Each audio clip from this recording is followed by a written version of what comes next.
Some years ago, there was a man who had no money, but a powerful and beautiful dream.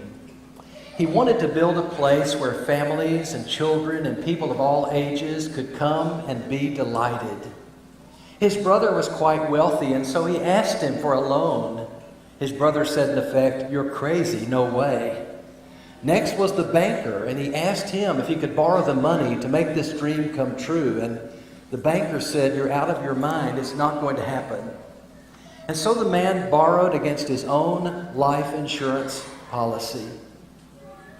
And most recently, Disneyland in California, Anaheim, celebrated its 60th anniversary because someone was willing to build and dream and think and imagine and make something happen that no one had ever done before. Disney had planned Disney World in Florida, but he passed away before it actually opened its gates. And someone on that day said to his wife, "I just wish Mr. Disney could have seen this." She said, "Oh, he did." We need in the Lord's church, we need in the family, we need in our divided and messed up and misdirected culture, builders and dreamers who will see what God can do in the home, what He can do with His people, brothers and sisters among us, what He can do for our city and our state and our nation and for the world. When I think of David as a kingdom builder, my mind goes to New York City and the opening of One World Trade Center. Stands at a symbolic 1,776 feet. 3 million square feet of office space with 70 elevators and 104 stories, 3 observation floors, over 45,000 tons of structural steel, and over 200,000 cubic yards of concrete, enough concrete to make a sidewalk from New York to Chicago. The renowned architect David Childs could see, he could draw, he could picture, and others caught the vision so that particularly up from the rubble that had been there after 9/11, there could be a brighter and a better future. And oh, that cross that was found among the destruction was such a sign of hope that resurrection could come even after death. And what you see there on the right side, tilted, you can view today in the George W. Bush Memorial Library in Dallas. David inherited rubble and ruins, division and chaos, a time of despair when the first king of Israel had died shamefully, Saul and his son Jonathan and others there at Mount Gilboa at the hands of the hated Philistines. How would you respond if you learned that the enemy that hated you the most is finally out of the way? Would you celebrate? Would you be jubilant? Would you call your friends together? David didn't take that approach. He saw a bigger picture. And through time and effort and pain and patience, he took many broken pieces and forged them together into a unified nation. He learned from the past, but he pointed to tomorrow. And we're going to see some of the traits and steps that he took that helped make him the model and the standard by which all his successors would be measured. He faced both a crisis and an opportunity, and the choices and actions that he took helped establish a stable, peaceful, prosperous kingdom. David has strayed, but now he's back on track with God. He's inquiring of the Lord. He's pointing upward and outward. And he's able to bring people in who have disagreed, who have been on Saul's side, who were part of the team trying to take David out. What a remarkable man this is. We won't be able to cover all of these 10 chapters. I feel like the writer of Hebrews in chapter 11 that said, "Time will fail me. There's so much more to tell."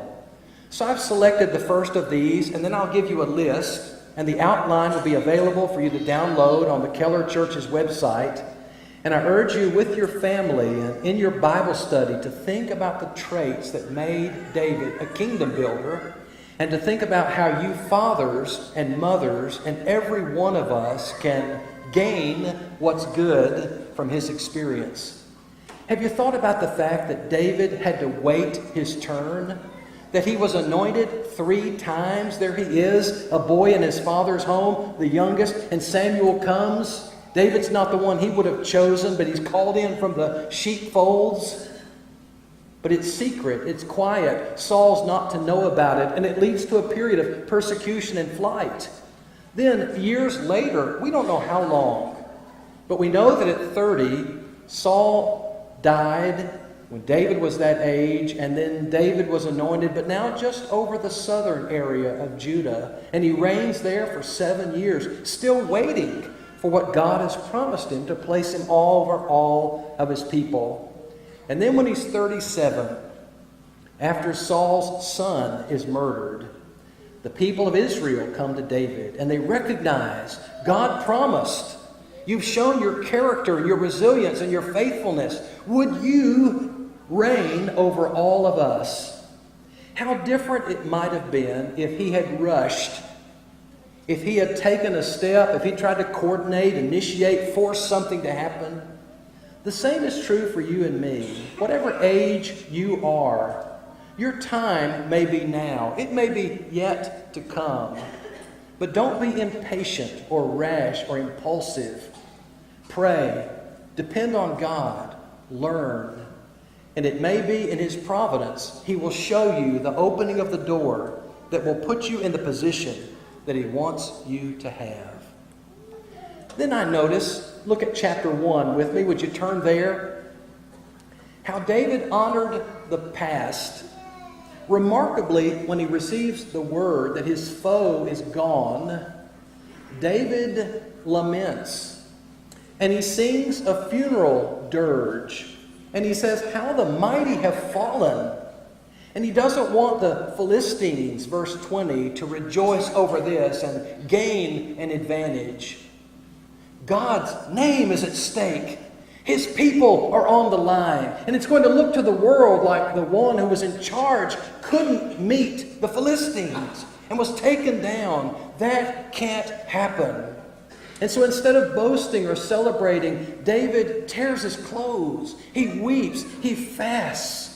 And a man comes to him, "I'm the one that finished Saul off. He wanted me to, and so here are the items I brought from him to prove it." David took that man's life. Shocking, stunning, surprising.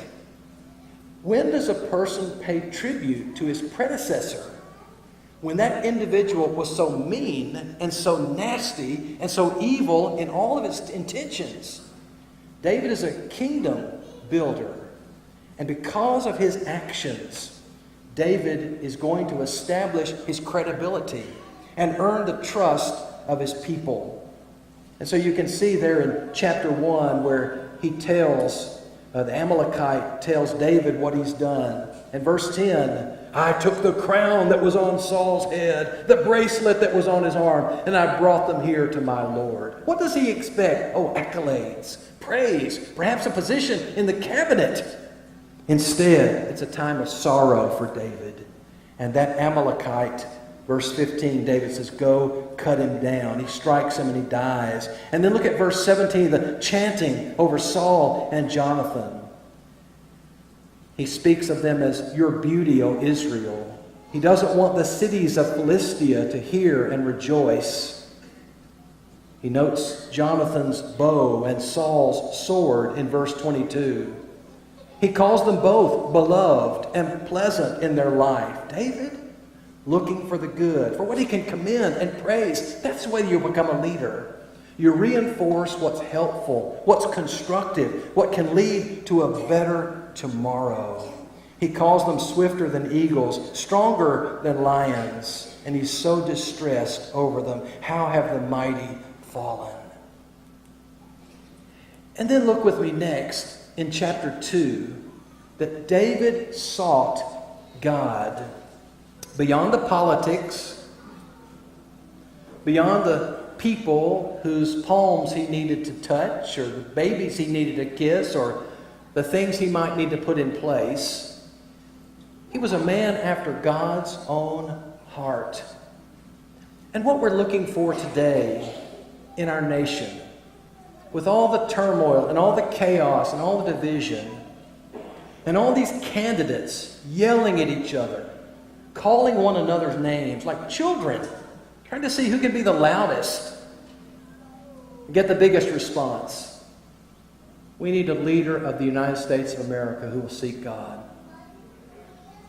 who will inquire of the Lord, who realize that He's the one who makes kingdoms rise and can topple them to their knees, and that it is faith in God and the fear of God and the love of God that makes a person a man of God or a woman of God.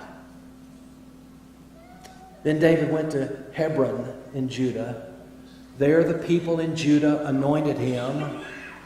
And because he was surrendered to God, he doesn't seem to have struggled with fear and revenge toward other people. That would have derailed him. His courage, his inspiration, his motivation come from his alignment with the God of heaven.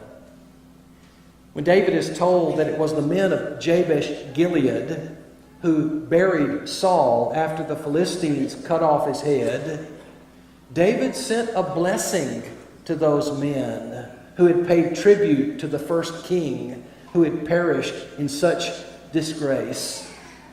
David was able to do that because he didn't compete with Saul.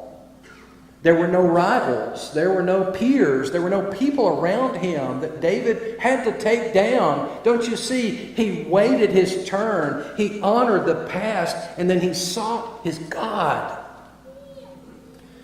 Starting at chapter 2 and verse 8, there is a series of battles, conflicts, murders, assassinations.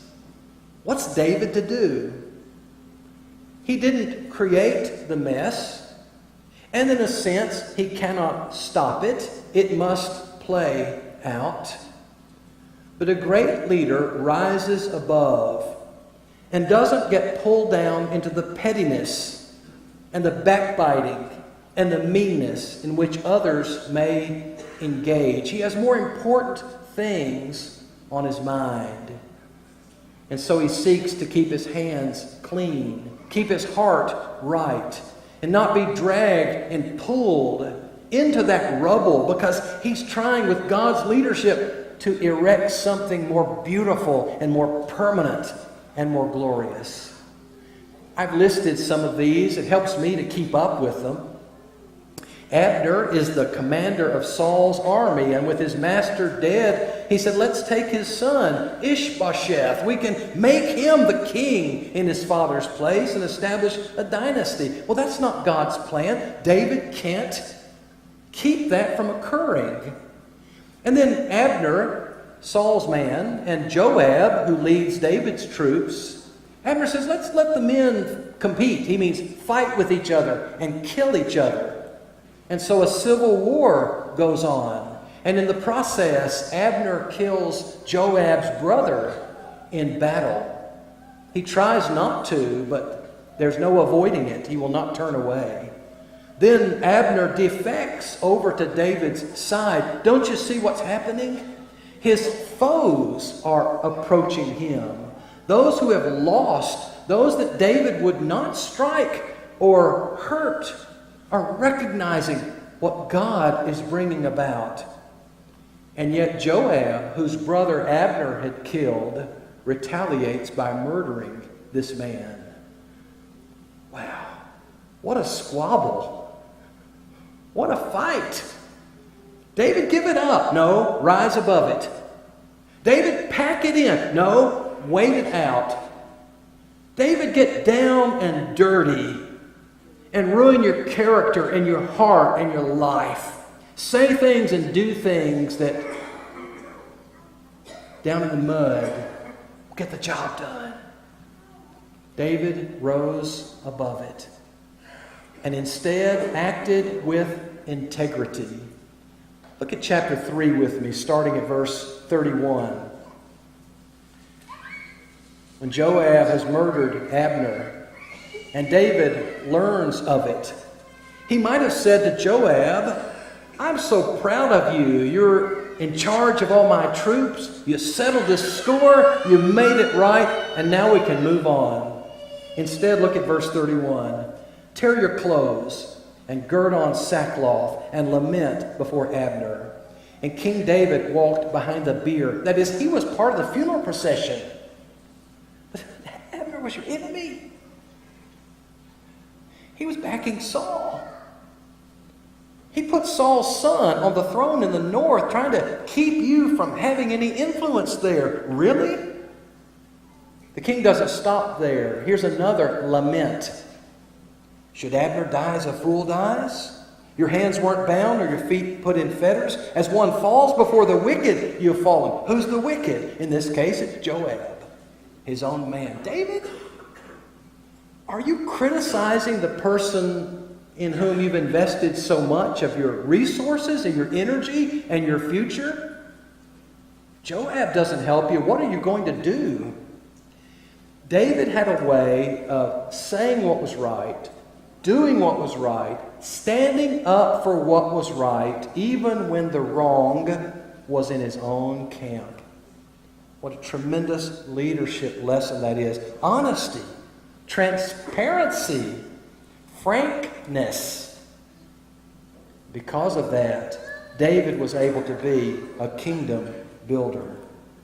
He mourned Joab's unjust murder of Abner, and he proved to all who were watching that this was not his doing.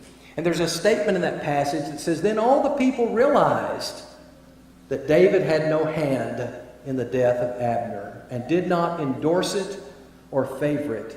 And the scripture says that everything the king did pleased all the people. Why was that? Well, Romans 12 says, provide what's right in the sight of all men. And so he did.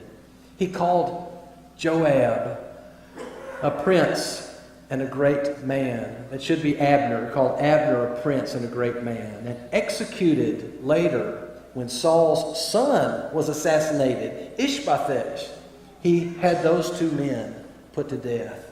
Acted with integrity, even across enemy lines. You talk about reaching to the other side of the aisle. Kingdom builder.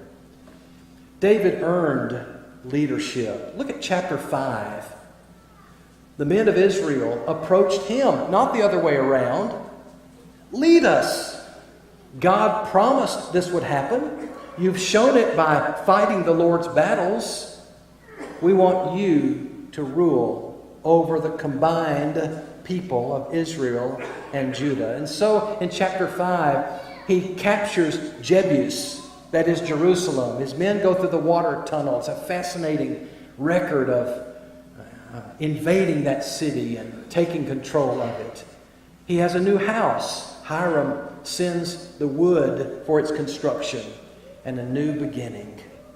David, a great leader, who did so much more.